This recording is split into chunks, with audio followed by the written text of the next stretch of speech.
Today, a group of riders from my neighborhood got together, and the six of us rode over to the sports complex in North Myrtle Beach for Memorial Day remembrance ceremony. And we enjoyed that, and then we rode over to the VFW to enjoy a free lunch they had for us and take in a little bit of the sights and sounds of the VFW before heading home for the day. The following is some video that I took at the event.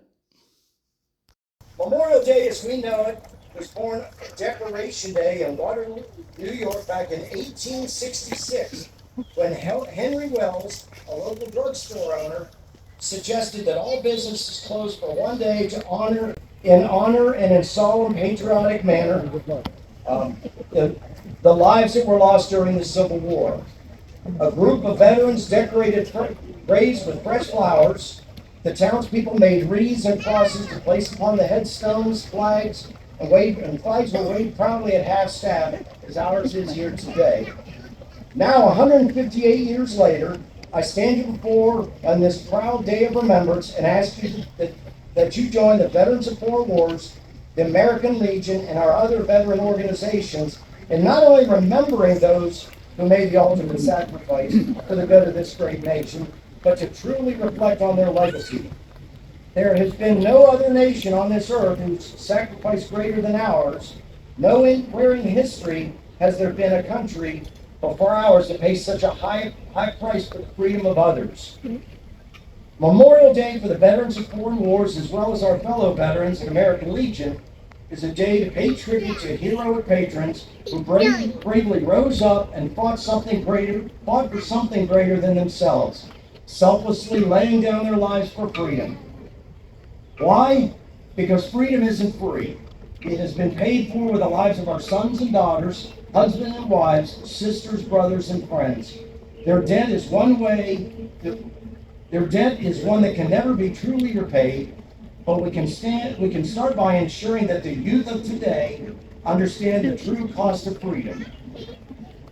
This Memorial Day, we, your veterans of military service, encourage all Americans to pause and reflect on the lives and the service of those who made the ultimate sacrifice and the families they left behind.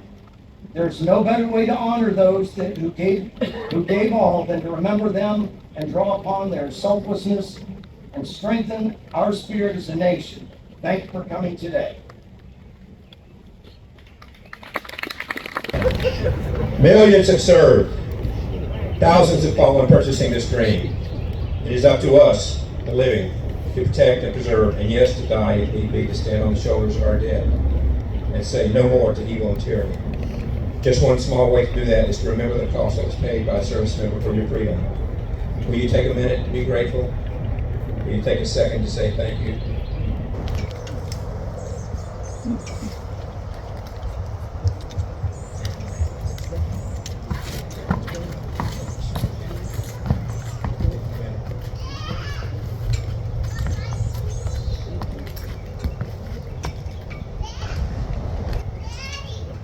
I was reminded that we have overlooked a very important part of our service, the missing man. Table, please.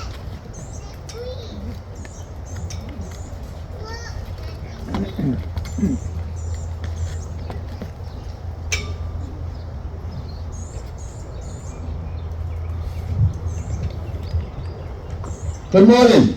Good morning. Today we meet to honor those who stepped up to answer the call of our great nation. They fought on foreign shores, not only to preserve freedom for the people of the United States, but to bring freedom to others worldwide. As we gather, we should never forget those who cannot be here with us. You may have noticed the tables set to honor our 6 branches of service. It is reserved to honor our brave American military members who have not been returned to us after being taken prisoner on foreign soil, and for those who went missing and have not found their way back home. We are ever mindful that the sweetness of enduring peace has always been tainted by the bitterness of personal sacrifice. We are compelled to never forget that while we enjoy our daily pleasures, there are others who have endured the agony of pain, suffering, and death.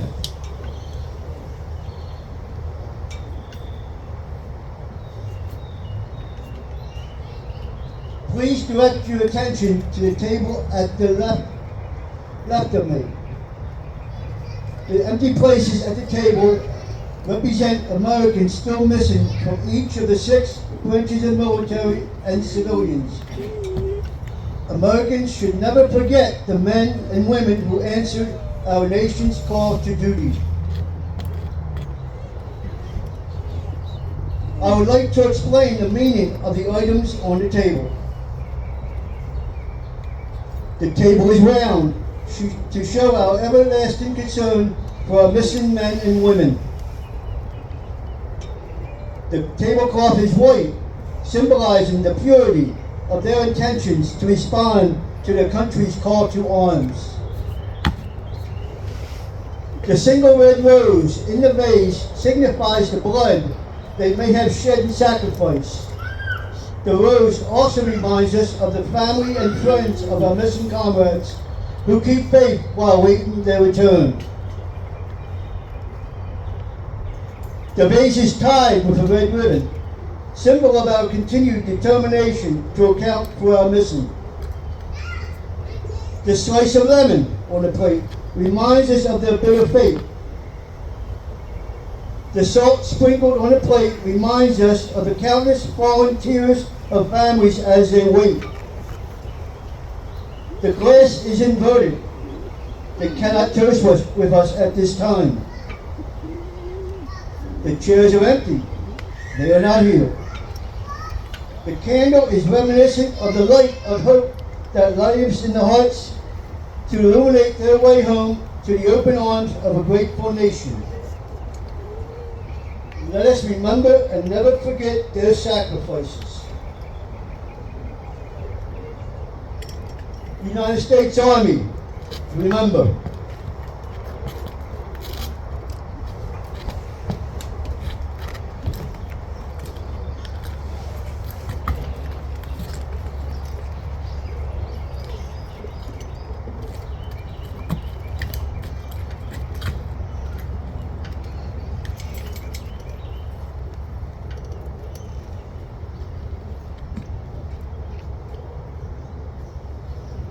United States Marine Corps, remember.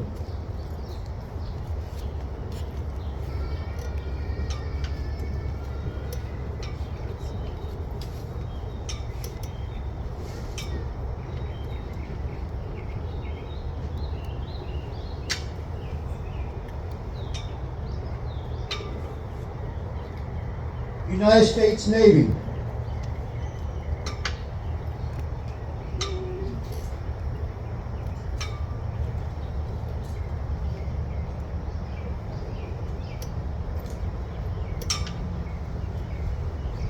Remember. United States Air Force.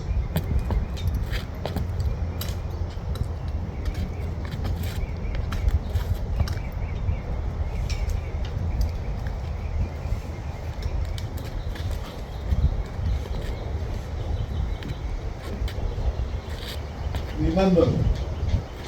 United States Coast Guard.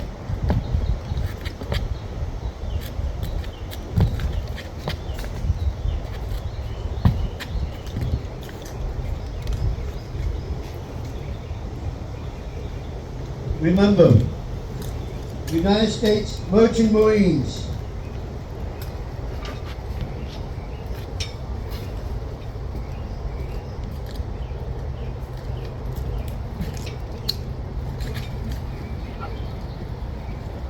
Remember,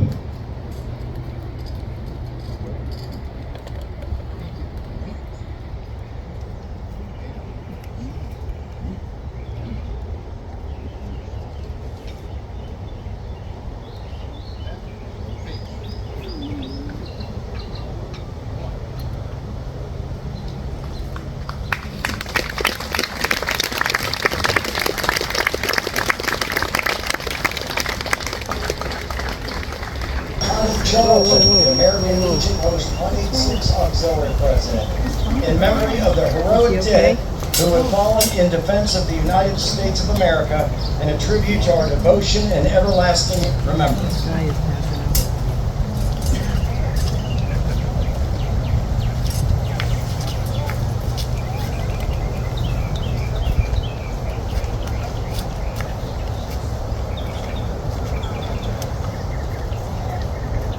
The white wreath, which represents purity, will now be presented by Michael Bishop, Post 10804 Junior Vice Commander, and Tom Keyrus, American Legion.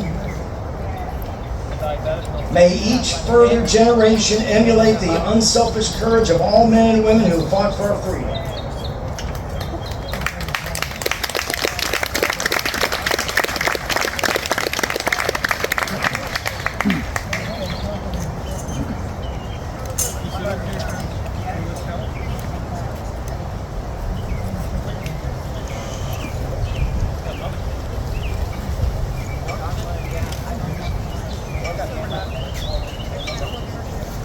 The blue wreath, which represents eternity, will be presented by Robert Seedlow, Senior Vice Commander, Post 10804, and Tawny Ellison, the Vice Commander of American Legion, Post 186. Its color speaks the everlasting. Thus we immortalize the brave deeds of our soldiers, sailors, airmen, Marines, who have given their lives on land and on sea and in the air.